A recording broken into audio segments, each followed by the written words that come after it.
Hello and welcome to Weekend Investing Daily Bites. Today is 20th of October. We are shooting episode number 117 and we're going to talk about how momentum investing avoids very steep losses. There is a myth around momentum investing that this is a very fast paced strategy where stocks go up very fast and they fall down very fast also. So just like any other investing style, factor investing, value based, quality based, etc., growth based, etc., momentum investing also can be practiced in different ways. Now, the time frame in which you are dealing with will make the most difference in terms of what kind of drawdowns you will see, how quickly you will be able to react to the falls in the stocks when they happen. So somebody who's trading in a hourly time frame will have very different results from a daily time frame, from a weekly time frame, and from a monthly time frame, etc. So to club the entire momentum investing style in a fashion that this will go up very fast and come down very fast and hence no money will be made is total myth. We have been publicly practicing this now for 5.5 years. The results are there for tens of thousands who have witnessed it and run it. It's a very different style of investing in the sense that it is counterintuitive. So it takes time for a person to get confidence because you are buying stocks which will seem like running away, and you are selling stocks post they have topped out, so some of the gains will get lost. So it is very counterintuitive, buy high and sell higher, and to buy stocks when others may be selling conventionally. So it is counterintuitive. It is a difficult switch from your conventional investing. But I would still say that you should give it a try. Give 10-20% exposure to momentum investing. See over a cycle what happens.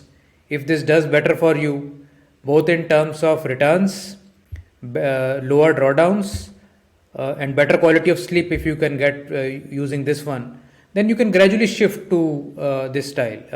A lot of people have done that with us over the last many years because this enables you to have the confidence that you will not be sitting with the losers when the tide goes out. You will either get out, you will book some loss somewhere, you'll give up some profit somewhere, but you will not be confused and waiting as to what to do next.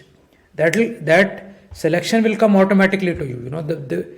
The fact that you are always with the strength in the market is the biggest advantage of momentum investing.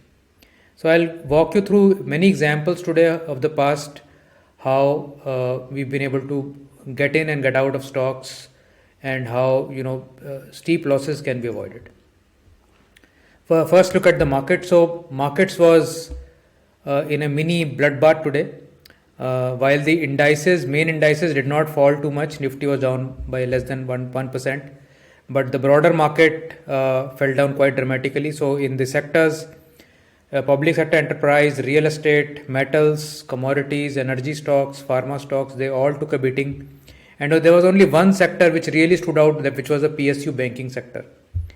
So, Canara Bank, Bank of Baroda, State Bank were all standing with relative strength, and possibly there is more upside in PSU banking, given that this, even on a day like today, they have withstood all the weaknesses in the market. So, last couple of days has been some damage to the market, but to be fair, we have also run up about 15% in the last 8 weeks. So some give up will happen at some points of time. That is par for the course. But we also want to be cautious about, if this is the tipping point or there is more to go. In my own sense, and this is just conjecture and guessing, that we will not top out until there is a global, event and because India is still in a very good position versus a lot of other countries in terms of the reflation trade after the COVID. So currently there is no concern of that kind, but yes, due to the steep valuations now, there has been selling pressure from the institutional side, and of course the retail has been holding up so far. In terms of the indices, you can see that the small and mid cap indices all were down by 2 or slightly more than that.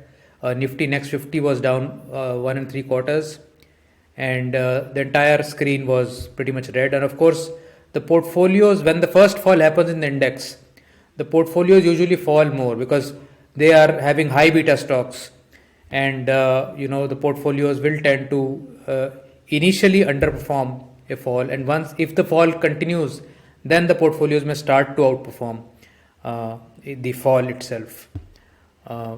So as you can see here, most of the strategies were down between 2 and 4.5%. So MI20, MI35, MI ATH2, MI50, MI25, MI30, all were down 3, 4, 4.5%.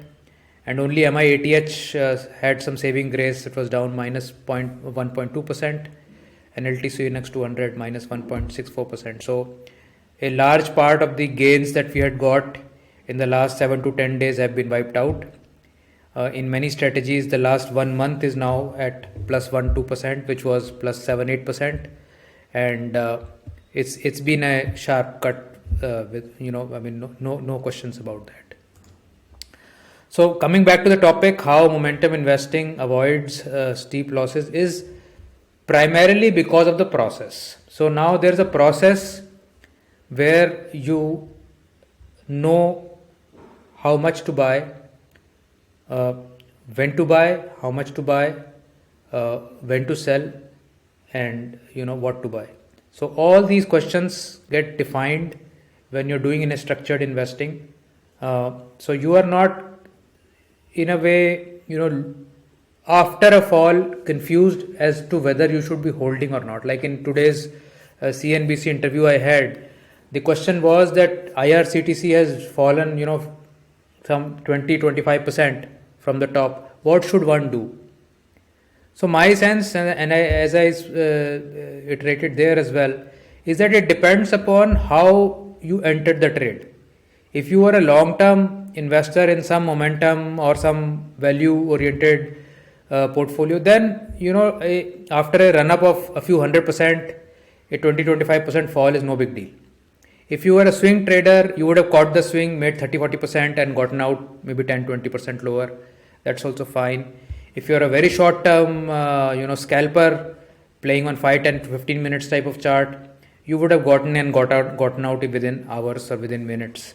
So if you are sitting with a loss, a large loss today, then that means that you had no plan to start with. And that is not a good thing, because in the market basically will take away money from 98% people who don't have a plan and give it to 2% people who have some plan. That is the basic game. So if you don't have a plan and you are doing hearsay investing and leveraging also on top of that, leverage is not bad, and as long as you are able to control the position size, your losses, what is the max loss that will happen on your portfolio, etc. So it's a double-edged sword. So you need to use it carefully. Now, if the stock has fallen 20-25%, it is very, very different for each of these classes of investors how they should react to it. So that's what the general sense is. We'll go through some charts of stocks which were there in our portfolio, mostly MI25 portfolio we've taken, and seen what we would have done. So this is GVK Power, associated with the Mumbai T2 terminal. They had a fantastic run, from 5-6 rupees till 25 rupees, almost 4-5 times in the 2017-18 run, and then it is collapsed back to 2 rupees. Now, if you had conventionally bought it, because of the airport and so on and so forth, etc., and the stock had come down, it is very difficult to come out of a stock unless there is a very compelling reason that you can associate it with, and you can pull the trigger. Pulling the trigger is the most difficult part, because when you're doing conventional investing, there are so many factors to consider, and some factors will be in the favor, some factors will be against you, and it is up to you how you decide, which factors you want to give more weight to and pull the trigger. I mean, booking a loss is never easy, but it is easier if it is coming from a plan that you have to do it. I mean, if you are following a strategy, then at least you can fall back on the strategy that yes, the same strategy wins me money when the market is good, and if it is telling me to get out, I should get out. So let's see what we did here. So we entered at 8.7 rupees in June 2017 after it had run up from 4 rupees, almost doubled in the last year or so, and a lot of people may be getting out at that point of time. And we went all the way through to 25, and on the way back we exited at 18. So we lost about 25-30% of the gain. However, within 8 months we were at 107% returns. So the profit is booked. You are out of the stock. There is no confusion. There is no ambiguity. You followed their rule for entry. You followed your rule for exit, and you're out of it. There is no regret that I was not able to get 25, right? Because nobody will be able to get the bottom and the tops. I mean, that part you have to accept in your investing, that you will never get the bottoms and the tops unless you are very, very lucky on some day. But in general, if the runway of the move is 100 and you are able to capture 50, 60, 70, that is good enough. Why you have to squeeze the last drop out of it? In case you are going to keep your exits very tight in terms of your system, then you may have exited here, you may have exited here. You need to give some laxity to your system also to let it run. Another example was Goa Carbon. Now you can see for last 7-8 years it had done nothing. So if you were an investor here in this stock, maybe if it had run up after 50% or so from 100 to 150, you would have sold off. I've been sitting for 10 years and it never moves, and now it has moved because of the bull market. Let me get out of it. We entered at 140, possibly again after about doubling from the recent bottom, and we carried it all through. I think we got out somewhere here. Let me check. Yeah, so we exited at 884. So within 11 months, this one stock gave us 531% return, and allocation was 4% to the portfolio. So one stock itself gave a very good return to the entire portfolio, about 20% to the entire portfolio because of this only. So what will happen is, when you will distribute your money in 20-25 stocks and the market is bullish, you will inherently get a few winners, a few large winners, and which will take care of all the small losses that you will otherwise have. So there will be many small losses but few large winners, and that is the math behind it. I mean, you need only 30-40% winners but large winners to offset the rest 60-70% small losers and to give you the gain in the portfolio. So that is a sort of strategical focus with which you are doing this. That I know that in any bull run I will get 2, 3, 4, 5 big winners, and I may get 5 to 10 average winners, and I may get maybe 15, 20, 30 small losers, something like that.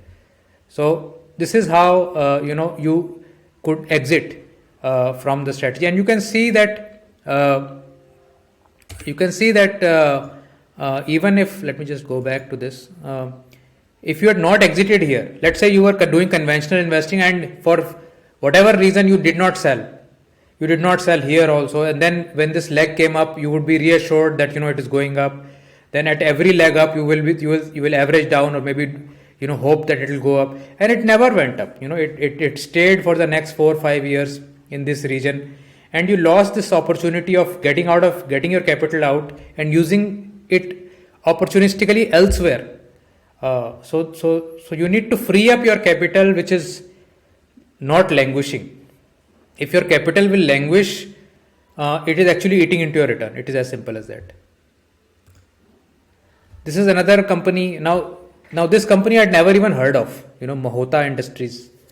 before I bought it. So this happens a lot of times. You are looking at companies which you have no idea about, and of course they need to pass some red flag test in terms of quality, in terms of how much stock is leveraged, how much is the volume, etc., etc. So we do some basic background red flag check, and you need not know what is the inside out of the company as long as you are able to trade it. So entered at 104 rupees here in June 2017, went to 440 odd, exited at 312. Again 200% returns made in 8 months. Again 4% was the allocation, and just see what happened after that. From 312 it has virtually gone to 10. So the confusion about when to exit is taken care of. Even if we are giving up maybe 1/3 of the gain, that is okay, as long as you're at the portfolio level, you're making money. How does it matter what each stock is contributing to your portfolio? It does not matter. It is not. There should not be any ego that I have seen 400, now I will not sell at 300, I have to get 400. That is not how this is to be done. Another company, tin plate company India, again 2018. I think we got in 2000. Yeah, so we entered just when it was about to start the run at 93, and we held on, and we exited at 235. We lost this last leg here, and we made 152% return on this. And you can see that it has taken the next 3-4 years to come back to the same price. Why should I keep my capital occupied in a stock which is going to go down and then come back up again? And then now at this point, maybe I would have entered again. So my capital gets better utilized in those 3 years. So this is basically at the portfolio level what MI25 did. And I'm showing you the portfolio level because I want to break this myth that momentum strategies will go up and come down along with the index. This is the index, the small cap index. Okay, the blue line is the small cap index. You can see it has gone from 100 to 233 in about 5.5 years, right?